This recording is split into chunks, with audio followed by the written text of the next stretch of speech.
আমি অ্যাকচুয়ালি বুঝতে পারতেছি না, হয়তো বা আমি জানিই না যে এই ভিডিওটা কিভাবে বা কোন কথাগুলোর মাধ্যমে সাজানো দরকার। বিকজ অ্যাজ এ ফ্যান আপনি একটা দল নিয়ে যে পরিমাণে ডিসঅ্যাপয়েন্টেড হইতে পারেন, যে পরিমাণে আপসেট হইতে পারেন, যে পরিমাণে ফ্রাস্ট্রেটেড হইতে পারেন, সব কিছুই অ্যাকচুয়ালি ব্রাজিলের সাথে ঘটতেছে। আপনার দলের কোচের কলাপ ভালো হইতেছে না, কোচ একের পর এক বলদামি করতেছে, যাকে নিয়ে স্বপ্ন দেখতেছেন সেই নেইমার 1.5 বছর পরে, মানে 1.5 বছর আপনি তার কোনো সার্ভিস পান নাই, তারপরে যখন আসলো তখন আবার শোনা যাচ্ছে সে ইনজুরির কারণে বাদ পড়ে গেছে, আবার কবে ব্যাক করে কোনো ঠিক নেই। আপনার যে ন্যাশনাল টিমে যাদের উপরে আপনি ভরসা করতেছেন যে নেইমারের অ্যাবসেন্সে এরা খুব ভালো করবে বা ক্লাব পর্যায়ে একদম আগুন পারফরমেন্স করতেছে, তারা ন্যাশনাল টিমে এসে ফ্লোপ মারতেছে। সো এইরকম যদি ঘটতে থাকে, একজন ডাইহার্ড ফ্যান যে ধরেন এই দলটার সাথে ইমোশন যার কানেক্টেড, তার জন্য এই ব্যাপারগুলো নেওয়া খুব একটা সহজ না। হ্যাঁ, বাইরে থেকে আপনার কাছে মনে হইতে পারে, যদি আপনি মনে করেন যে ব্রাজিল জিতলে আমার ভালো লাগে, হারলে খারাপ লাগে, বাট আমি ইমোশনালি কানেক্টেড না, তাইলে হয়তো আপনি এই জিনিসগুলোকে ইজিলি নিতে পারবেন বা একটু আপসেট হবেন যে ঠিক আছে নেইমার খেলতে পারতেছে না, বাট আপনি এটা থেকে সরে যেতে পারেন। বাট আপনার ইমোশনটা যখন এখানে কাজ করবে তখন এতগুলা মানে আপনার কাছে বোঝা মনে হবে, তখন মনেই হবে যে ফুটবল দেখাটা বা ফুটবল হয়তো বা আমি রাইট পিক করতে পারিনি, আপনার স্পোর্টস হিসেবে হয়তো আমি ফুটবলটাকে ফলো করে ভুল করছি, এরকম একটা ব্যাপার। যাই হোক, যেটা ঘটে গেছে এখন আমাদের ওইগুলো মেনে নিতে হবে, ওইটা মেনে নিয়ে একটু আগাইতে হবে। সো নেইমারের টপিকটা যদি আমরা একটু এলোবরেট করি বা একদম ক্লিয়ার করার ট্রাই করি, গতকালকে পর্যন্ত আমরা জানতাম যে সব কিছু ঠিকঠাক, নেইমারের টেস্টটাও ঠিক ছিল, বাট পরবর্তী সময় গতকালকে একদম গভীর রাতে যখন বাংলাদেশে, তখন একটা সিদ্ধান্ত নেওয়া হয় যে আলটিমেটলি যারা ইনজুর্ড আছে বা যাদের ডিসকমফোর্ট আছে, যারা ন্যাশনাল টিমে 100% দিতে পারবে না, তাদেরকে দল থেকে বাদ দেওয়া হয়েছে। এখানে 3টা চেঞ্জ করা হয়েছে, নেইমার, দানিলো এবং এডারসন গোলকিপার, এই 3জনকে বাদ দেওয়া হয়েছে। এখন নেইমারের সাথে যে জিনিস হয়েছে, নেইমার আলোচনা করছে, আলোচনা করার পরে নেইমার বুঝতে পারছে বা সিবিএফ বুঝতে পারছে যে নেইমারের পক্ষে 2টা ম্যাচই 100% দেওয়াটা পসিবল না। হয়তো একটা ম্যাচে হয়তো আর্জেন্টিনার সাথে পাইতে পারে, বাট ওই কনফার্ম নিউজ দিতে পারতেছে বা নেইমারও দিতে পারতেছে। দেখেন, নেইমার এতগুলো ইনজুরি থেকে যখন ফিরে আসে, তখন একটা প্লেয়ার যদি জোর দিয়ে না বলতে পারে যে আমি 100% দিতে পারো, তখন আসলে সিবিএফও বা যারা আছে ম্যানেজমেন্টে তারাও ওই রিস্কটা নিতে চায় না। এবং নেইমারও হয়তো মনে করছে যে আমার জন্য এই মুহূর্তে ন্যাশনাল টিমের যে সেরাটা দেওয়া বা ওইটা দিতে গেলে আমার জন্য ঝুঁকিপূর্ণ হয়ে যাবে। সো এই জায়গা থেকে নেইমার নিজের নামটা সরিয়ে নিছে, সিবিএফ এটার সাথে একমত প্রকাশ করছে। এই হলো কাহিনী। এখন কথা হলো যে নেইমার যে সিদ্ধান্তটা নিছে এইটা কিরকম। আমি জানি এইটা শোনার পর অনেকেই বলবেন যে নেইমার ন্যাশনাল টিমে আর খেলার দরকার নাই, নেইমারকে বাদ দিয়ে আমাদের সিদ্ধান্ত নিতে হবে, অন্য যে স্টারদের আছে তাদেরকে নিয়ে প্ল্যানিং করতে হবে। কেউ কেউ বলবেন যে ব্রাজিলে খেলা দেখবো না। বাট আলটিমেটলি আমার কাছে মনে হয় যে এই যে ট্রল সমালোচনা, এগুলোর থেকে দূরে সরিয়ে আমার কাছে মনে হয় যে নেইমার যে সিদ্ধান্তটা নিছে বা সিবিএফ যে সিদ্ধান্তটা নিছে, এটা 100% সঠিক সিদ্ধান্ত। এইটার সাথে আমি দ্বিমত পোষণ করার মতো কোনো সুযোগ পাইতেছে না, মানে কোনো স্কোপ পাইতেছে না। বিকজ আমার কাছে যেটা মনে হয় যে স্টিল নেইমারকে বাদ দিয়ে কোনো ধরনের প্ল্যানিং আসলে ব্রাজিল করতে পারে না। ইয়েস, নেইমারকে ছাড়া আমাদের প্ল্যানিং করতে হবে। কিরকম, যে নেইমার যেহেতু ইনজুর্ড হয়, সুতরাং নেইমার যদি না থাকে আমার দলে, আমার অ্যাভেলেবেল না থাকে, তখন আমি কিভাবে প্ল্যান সাজাবো? বা গত 1.5 বছর আমরা যেভাবে সাফার করছি, ওইখান থেকে আমাদের শিক্ষা নিয়ে পরবর্তী স্টেপগুলো তৈরি করতে হবে। বাট নেইমার যতদিন অ্যাভেলেবেল আছে ততদিন আমার প্ল্যানই নেইমার নাই, এইটা যদি আপনি চিন্তা করে থাকেন বা ব্রাজিলের ম্যানেজমেন্ট চিন্তা করে থাকে, সেক্ষেত্রে মানে ভরসার জায়গা, আপনি যে একটা টুর্নামেন্টে যাবেন কার উপরে ভরসা করে যাবেন? আপনি জানেন যে আপনার দলে অনেকগুলো স্টার আছে, আপনি জানেন যে অনেক পারফর্মার আছে, কোনো অভাব নাই। আপনি হয়তো এটাও চিন্তা করতেছেন যে ভিনিসিয়াস, রদ্রিগো এরা ফিউচারে ভালো করবে, কিন্তু আপনি কি এই যে নেইমারকে বাদ দিতে চাইতেছেন, যে নেইমারকে লাগবেই না, সেই নেইমার যদি না থাকে, ধরেন 2026 সালের ওয়ার্ল্ড কাপের পরে গেলাম, ওই হিসাব পরেই গেলাম, আপনি এইবারে চিন্তা করেন, আপনি নেইমার যখন স্কোয়াডে ঢুকছে, আপনি নেইমারের যত বড়ই সমালোচক হন, আপনি কোথাও না কোথাও গিয়ে একটা ড্রিম দেখতে পারতেছিলেন যে না, এই 2টা ম্যাচে কিছু একটা পজিটিভ হইতেও পারে। বাট আপনি কি বুকে হাত দিয়ে বলতে পারবেন যে নেইমার বাদ গেছে আপনি এখন সেই পরিমাণে স্বপ্নই দেখতেছেন? কোনোভাবেই না, এটা কোনোভাবেই পসিবল না। বিকজ আপনি জানেন যে এই দলটায় একমাত্র ভরসা করার মতো লোক নেইমার। ইয়েস, কালে বদরে, কৌটিনহো, অস্কার এরা পারফর্ম করে গেছে, কিন্তু ওই 2-3 বছর কিন্তু এই নেইমার ব্যতীত গত এক দশকে আপনি কখনোই কোনো টুর্নামেন্টে ভরসা করতে পারছেন? ইয়েস, নেইমারকে সামনে আপনি বলতে পারেন কোপা আমেরিকা জিতছেন, বাট ওই কোপা আমেরিকায় ব্রাজিলকে চ্যালেঞ্জ দিতে পারছে কেউ? বা আপনি ওই টুর্নামেন্টটাও কি এইরকম একটা ক্রেজ নিয়ে দেখতে পারছেন যতটা নেইমার থাকার পরে দেখেন? আপনি দেখতে পারেন না, বিকজ আপনি ভরসাই করতে পারেন না আপনার প্লেয়ার যারা আছে তাদের উপরে। আপনার ভিনিসিয়াস বা রদ্রিগো গত 2-3 বছর ধরে কন্টিনিউয়াসলি দলের সাথে খেলতে পারে, একটা ভরসা দেওয়ার মতো কোনো পারফরমেন্স করতে পারছে? করতে পারে নাই। হয়তোবা ভবিষ্যতে করবে, হয়তোবা আর্জেন্টিনাকে হারাই দিবে, হয়তোবা কলম্বিয়াকে হারাই দিবে, বাট আলটিমেটলি আপনি এই 2টা ম্যাচের পরেও যদি জিতেও যান তাও আপনি কিন্তু ওই ভরসাটা পাইতেছেন না যতটা ভরসা আপনাকে নেইমার গত 10 বছর বা 12 বছর ধরে দিতেছে। ইয়েস, সবকিছুর একটা শেষ আছে, বাট যতদিন পর্যন্ত এই ভরসা নামক যে নেইমার আছে এইটাকে আপনি বাদ দিয়ে যে চিন্তা করবেন এইটা পারতেছেন না, কারণ আপনাকে কেউ ভরসা যোগাইতে পারতেছে না। সুতরাং নেইমারকে বাদ দিয়ে কোনো প্ল্যানিং আসলেই ব্রাজিল এই মুহূর্তে করতে পারবে না।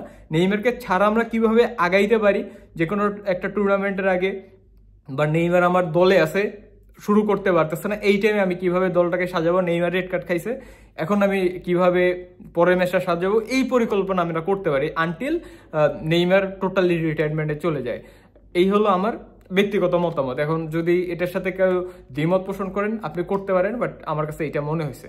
এখন নেইমারকে পক্ষে মানে নেইমারকে দলে রাখুক, দলের পরিকল্পনায় থাকুক, এইটা নিয়ে আপনি ডিবেট করতে পারেন। আপনি মনে করতে পারেন না ভিনিসিয়াসরা ভালো করবে, ঠিক আছে, এইটার সাথে আমি মেনে নিলাম যে ঠিক আছে আপনার মতামত আমি মেনে নিছি। এখন কথা হলো যে যে জায়গায় আপনি আমি সবাই একমত হয়ে যাবো সেটা হলো যে দরিবাল জুনিয়র এই কোচটা এত পরিমাণের বলদামি করতেছে, মানে একে নিয়ে আপনি স্বপ্ন কিভাবে দেখেন? আপনি নেইমারকে ধরেন যে 11 জন নেইমার দিয়ে দিচ্ছেন, কিন্তু দরিবাল জুনিয়রের মতো একজন কোচ যদি থাকে যার প্ল্যানিং বলতে কিছু নাই, যে আবেগের বসে একটা স্কোর তৈরি করে, আবেগের বসে প্লেয়ার ডাকে, তাকে নিয়ে আপনি আসলে কত দূর আগাইতে পারবেন? যে বাস্তববাদী না, যে রিয়েলিটি বুঝে না, তাকে আপনি কিভাবে একটা স্কোয়াডের হেড হিসাবে নিয়ে ওয়ার্ল্ড কাপ জয়ের স্বপ্ন দেখবেন? কিভাবে আপনি স্বপ্ন দেখেন যে নেইমারের সাথে দরিবাল জুনিয়র একত্র ওয়ার্ল্ড কাপ জাগাইতেছে? এটা কিন্তু মনে হয় না কোনোভাবে পসিবল। বিকজ আপনি যদি খেয়াল করে দেখেন যে চেঞ্জগুলো করা হয়েছে, নেইমার থেকে আসি, নেইমারের জায়গায় নেওয়া হয়েছে এনরিকে। প্রথম কথা হলো নেইমারকে আপনি দলে নিচ্ছিলেন কি হিসাবে? মিডফিল্ডার হিসাবে। স্বাভাবিকভাবেই আপনার দলে একজন মিডফিল্ডার চলে গেলে আপনার আরেকজন মিডফিল্ডার নিতে হয়, এটা হলো লজিক্যাল, একদম কমন সেন্স। কিন্তু আপনি কি করছেন? নিছেন নাম্বার 9।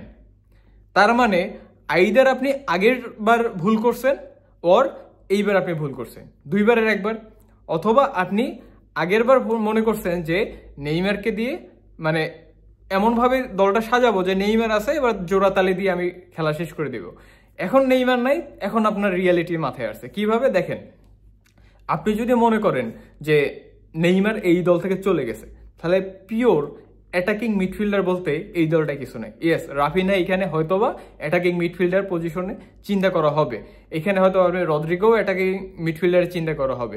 কিন্তু আপনি যদি কুনহার কথা চিন্তা করেন, আগের বারে স্বাভাবিকভাবেই 2টা নাম্বার 9 নিছেন, মানে আপনি পেদ্রোকে তো নিছেন, এইটার ব্যাকআপ হিসাবে কাকে চিন্তা করছেন? কেউ তখন ছিল না। মিডফিল্ডে আপনি কুনহাকে ধরেও আমাদের হিসাব অনুযায়ী কুনহা ছিল নাম্বার 9। এখন যদি আমরা নাম্বার 9-এর পজিশনে যাই, তাহলে কুনহাও নাম্বার 9, পেদ্রো নাম্বার 9, আবার যে এনরিকে কল করছেন সেই এনরিকো নাম্বার 9। তার মানে আপনি এখন 3টা নাম্বার 9 নিছেন, প্রপার অ্যাটাকিং মিডফিল্ডার কেউ নেই। এখন আবার ওই কুনহাকে নিয়ে আপনি অ্যাটাকিং মিডফিল্ডার পজিশনটাকে ফিল আপ করবেন, আবার রাফিনহাকে নিয়ে এসে অ্যাটাকিং পজিশনটাকে মানে ফিল আপ করবেন। কেন ভাই, আপনার দলে কি আন্দেস পেরেরা নাই? আপনার স্কোয়াডটার ভিতরে আন্দেস পেরেরা নাই? আপনারা যদি আন্দেস পেরেরার উপরে ভরসাই না করতে পারেন বা একটু আস্থার জায়গায় খুঁজতে পারতেন, আপনি অ্যাটলিস্ট, আমি চাইতেছি যে আর্জেন্টিনা কলম্বিয়ার সাথে আমি ম্যাচ জেতার জন্য, তাহলে আপনি অস্কারকেও তো অন্তত কল করতে পারতেন। আপনার লিগের প্লেয়ার ছাড়া তো আপনার ভাত হজম হয় না, অস্কাররাও তো অন্তত কল করতে পারতেন যে অ্যাটাকিং মিডফিল্ড পজিশন এই জায়গাটা আমি খেলাই দিই।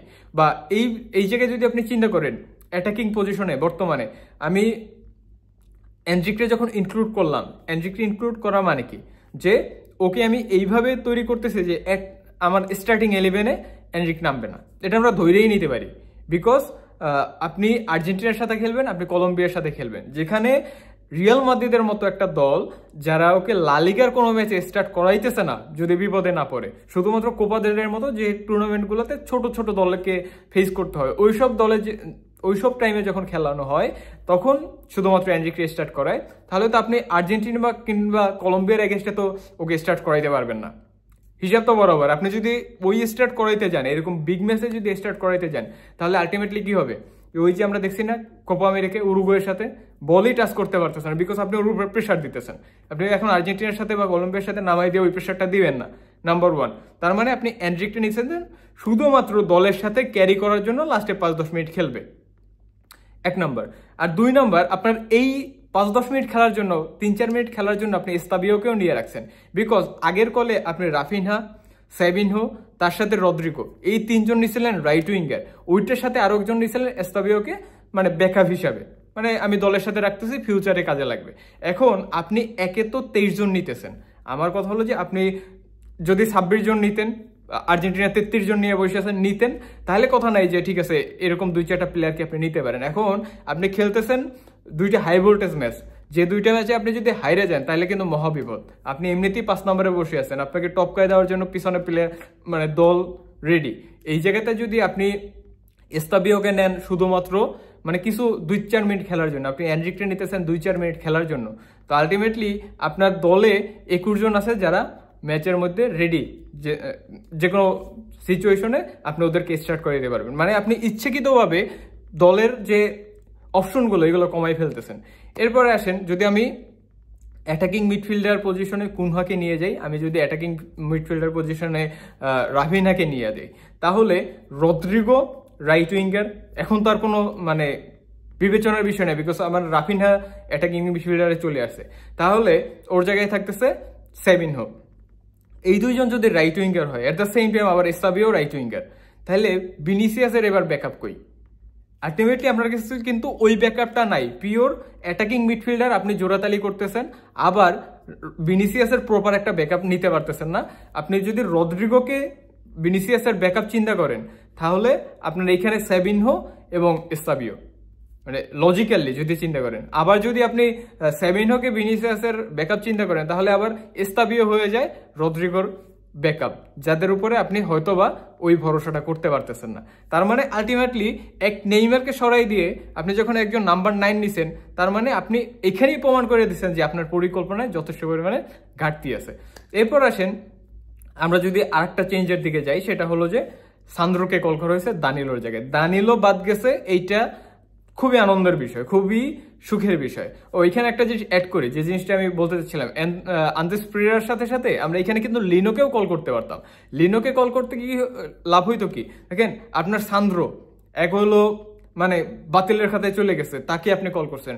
আপনার আরানা, সে কিন্তু মানে ইনজুর্ড প্রবণ। সো এই জায়গাতে যদি আপনি লিনোকে কল করতেন, লিনোর পারফরমেন্স যথেষ্ট পরিমাণে ভালো। সুতরাং আন্দ্রেস পেরেরাকে যদি আপনি কোনো কারণে না নেন, আপনি লিনোকে নিলেও কিন্তু ভিনিসিয়াসের একটা ব্যাকআপ পাইতেন, বিকজ ও ওই পজিশনটায় ভালো খেলতে পারে, আবার উইং ব্যাক পজিশনেও, ফুল ব্যাক পজিশনেও ও ভালো খেলতে পারে। সুতরাং এইরকম একটা ভার্সেটাইল প্লেয়ারকে যদি আমরা দলের সাথে নিতাম, এনরিকে না নিয়ে, এনরিকে আমরা কি কারণে নিয়েছি? এনরিকের তো ঠিক আছে, ওর ফিউচার আছে, রিয়াল মাদ্রিদে যখন চান্স পাইতেছে ভালো করতেছে, কিন্তু রাইট দিস মোমেন্ট তো আপনার কাছে পেদ্রো আছে, আপনার কাছে কুনহা আছে। আপনি তো এই মুহূর্তে অ্যাটাকিং মিডফিল্ডার নেবেন, অথবা ভিনিসিয়াসের একটা ভালো ব্যাকআপ নেবেন, যাতে আমি রদ্রিগোকে চাইলে নাম্বার 9-এ খেলাই দিতে পারি, বা রদ্রিগোকে চাইলে আমি অ্যাটাকিং মিডফিল্ডার পজিশনে খেলাই দিতে পারি। বিকজ আপনি জানেন যে আপনার দলের অনেকগুলো প্লেয়ার ইয়েলো কার্ডের ঝুঁকিতে আছে, তারা যদি ইয়েলো কার্ড খাইয়ে যায় তখন আপনি কি করবেন? এগুলোর কোনো লজিক্যাল উত্তর আমি খুঁজে পাই না। দ্যাটস ওয়াই আমার কাছে মনে হইতেছে দরিবালরে দিয়ে কিছুই করা সম্ভব না। এবার আসেন, দানিলোকে বাদ দিয়েছেন। এখন দানিলোকে আমরা কিভাবে দিছি? প্রি লিস্টার থেকে যদি আমরা তাকাই, সেক্ষেত্রে দানিলো ছিল সিবি, এখন ধরে নিলাম যে সিবি আমি তাহলে 5 জন কেন নিছিলাম? সিবির জায়গায় আমি যদি লজিক্যাল চিন্তা করি, সিবির জায়গায় এবারও তাহলে সিবি নেওয়া হবে, তাহলে আপনি এবার কেন লেফট ফুল ব্যাক নিছেন? তার মানে ওই যে নেইমারের ক্ষেত্রেও, নেইমারকে নিয়ে আপনি যখন একজন নাম্বার 9-কে কম নিয়েছিলেন, ওইখানেও আপনার পরিকল্পনায় ঘাটতি ছিল।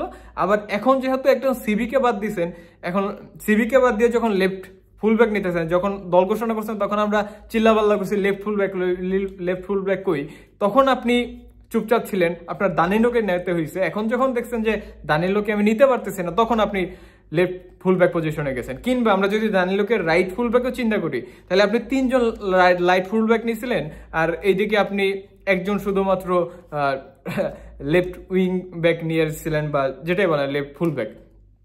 মানে লজিক্যাল উত্তরগুলা কই। আচ্ছা এবার আসেন যে নিছেন ভালো করছেন, মানে অবশেষে একটা তো প্লেয়ার নেওয়া গেছে, ওকে ফাইন।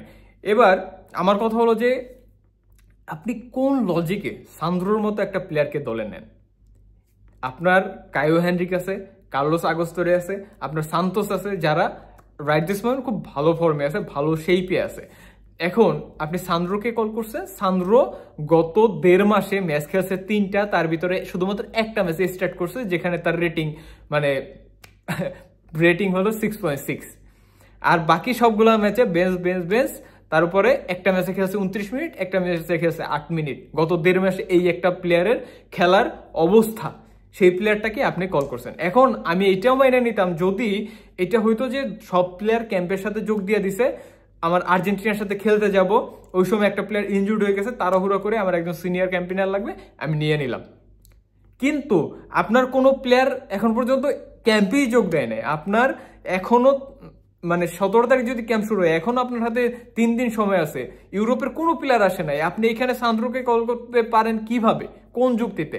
আপনি এইখানে কায়ো হেনরিককে ধরলাম আপনার সাথে কোনো কারণে, আপনার মেয়ের দিকে তাকাইছে, মেয়েরে প্রস্তাব দিয়েছে, যে কারণে হোক, হয়তোবা আপনি কায়ো হেনরিককে নিতে পারতেছেন না। আপনি কার্লোস আগস্টোরে আপনি জানেন যে এই ছেলেটাকে ইতালি অফার করতেছে, এই সময় অন্তত আপনি ওকে কল করে ভাই তোরে খেলামো না, কিন্তু তোরে একটা হোপ দিই যে ভাই ঠিক আছে তুই আমার দলের সাথে থাক, তোরে আমি বিবেচনায় রাখতেছি, তুই ইতালিতে যাইস না। অন্তত এইরকম বুদ্ধিমান কোচ হইলে তো এই কাজটা করে রাখে যে আরানাকে আমি খেলাবো 2টা ম্যাচ, অন্তত আমি এই ছেলেটাকে দলের সাথে রাখি। কোনো প্ল্যান নাই। আপনি সান্দ্রোকে রাখতেছেন যাকে দিয়ে ভবিষ্যতে কিচ্ছু হবে না, যাকে দিয়ে অতীতেও কিচ্ছু হয় না, যে মানে ওই আরেক দানিলোকে বাদ দিছেন, আরেক দানিলোকে আনছেন, দিন শেষে জেলাও সেই কদু। তার মানে আপনি খুশি হইতেছেন যে দানিলো বাদ গেছে, বাট আপনি তার থেকে বেশি আপসেট হইতেছেন যে কায়ো হেনরিক, আগস্টোরে, সান্তোস এরা আপনার প্ল্যানে নেই। আপনার প্ল্যানে আছে আরানা, আপনার প্ল্যানে আছে সান্দ্রো। এরপরে এডারসনের জায়গায় আপনি পেরিকে কল করছেন, এখানে আপনি আসলে ওর কাছে আর কোনো অপশনই ছিল না। আপনি যত গোলকিপারের কথা বলেন, আর কোনো অপশনই ছিল না যে আমি এই গোলকিপারটাকে আনি। সুতরাং পেরিকে কল করছে কিসের জন্য? যে ওই একটা ম্যাচেও খেলাবে না, কোনো টাইমই দিবে না, শুধুমাত্র বাধ্য হয়ে আনছে। মুখস্থর জায়গা থেকে কেউ ইনজুর্ড হয়ে গেছে, যেমন দানিলো ইনজুর্ড হয়ে গেছে, আমি মুখস্থভাবে সান্দ্রোকে আনছি, ওইরকম একটা অবস্থা। আমি জানি না এই দল দিয়ে কি সম্ভব। আর নেইমারও যেহেতু চলে গেছে, হোপও তো অনেকটাই কমে গেছে। যেটা বললাম যে আপনি এখন যতটুকু মানে নেইমার থাকাকালীন অবস্থায় আপনি যতটা হোপ ছিল, এখন ওই হোপ আর নাই। ওই হোপ একদম এক লাফে অর্ধেক হয়ে গেছে। এটা আবার যখন দেখবেন যে ট্রেনিং শুরু হয়ে যাবে, একাদশ ঘোষণা দিবে, তখন দেখবেন আরো কমে গেছে। মানে দরিবাল হলে এরকম সিচুয়েশন তৈরি করতেছে। সুতরাং আমি এই দলটাকে নিয়ে আর বেশি মানে আশাবাদী হইতে পারতেছি না, বিকজ এই দলটার কোচ হলো দরিবাল জুনিয়র। এই দলটা আমি এতদিন যত লোকে আমাকে কমেন্ট করছে বা এই 2টা ম্যাচে মনে হাইরা যাবে, আমি বলছিলাম ভাই আর্জেন্টিনার সাথে অন্তত ম্যাচটা ফাইট দিবে। But right this moment Dorival যে জিনিসগুলো করতেছে, আমি জানি না যে এই ম্যাচটায় ফাইট দেওয়া তো দূরের কথা, কয় গোলে হারতে হয় ওইরকম একটা সিনারিও তৈরি হয় কিনা। কলম্বিয়ার সাথে আমি কোনো চান্স দেখি না, বিকজ ফিজিক্যাল ফুটবল খুব বাজে অবস্থা। এই দল অন্তত একটা ফিজিক্যাল ফুটবল খেলে একটা ম্যাচ বের করবে, ওই ক্যাপাসিটি এই দলের ভিতরে নেই। এই দলে সান্দ্রো, এই দলে আরানা, এই দলে আপনার মার্কুনেস, যারা দাঁড়াই থাকবে, খালি দাঁড়াই থাকবে, এছাড়া আর কিছু করতে পারবে না। সুতরাং আমি জানি না যে দরিবাল জুনিয়র কি প্ল্যান করতেছে, কি আসলে উনি তো বলে রাখছে যে ফাইনাল নাকি খেলবে, কেমনে ফাইনাল খেলবে, কি হিসাবে ফাইনাল খেলবে আল্লাহ ভালো জানে, আর উনি ভালো জানে। তো এতটা আপসেট, এতটা ডিসঅ্যাপয়েন্টেড হয়ে আমি কখনোই হয়তো ভিডিও করি নাই। সুতরাং কথা এলোমেলো হইতে পারে, এটা ক্ষমা সুন্দর দৃষ্টিতে দেখবেন। সবাই ভালো থাকবেন, সুস্থ থাকবেন, আল্লাহ হাফেজ।